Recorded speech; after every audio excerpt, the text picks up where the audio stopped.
বেঁচে যাওয়া chilli chicken দিয়ে আজকে আমি চিকেন রোল বানাচ্ছি। প্রথমে যেরকমভাবে ময়দা মেখে নিতে হয় সেরকমভাবে পরোটার ময়দা মেখে নিয়েছি। আর এই যে ডিম ভেঙে নিয়েছি, তার মধ্যে লবণ আর মরিচ গুঁড়ো দিয়েছি, দিয়ে একটু ডিমের গোলা ছড়িয়ে দিলাম, দিয়ে এটাকে একটু স্প্রেড করে দিয়ে উল্টে দেব।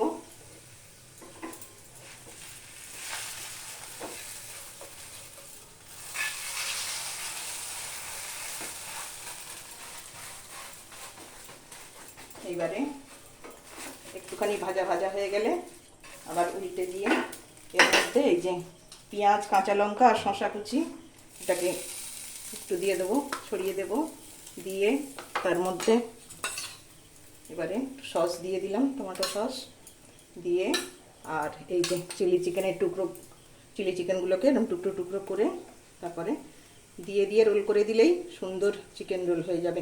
খেতে অপূর্ব লাগে। তোমরাও একটুখানি চিলি চিকেন বাঁচিয়ে রেখে দিয়ে দেখবে, করে খেয়ে খুব সুন্দর লাগবে খেতে। এইবারে রোল করে দেবো, ব্যাস তাহলেই চিকেন রোল হয়ে গেল। এই যে একদম রেডি চিকেন রোল।